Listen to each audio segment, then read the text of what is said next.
Hey, it's Gina with WTI.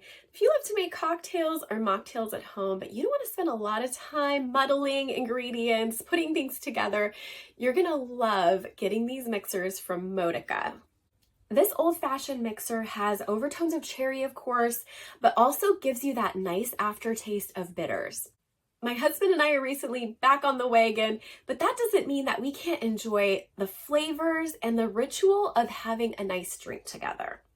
I just use my carbonated water maker, and then I add 1 part of the old-fashioned mixer to 3 parts of the carbonated water. I love that I can drink this without feeling guilty because it's only 30 calories a serving and it has super high quality ingredients in it.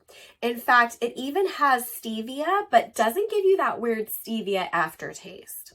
If you want to make your friends think that you are a master mixologist, just use this, but don't tell them. You are going to enjoy absolutely every sip.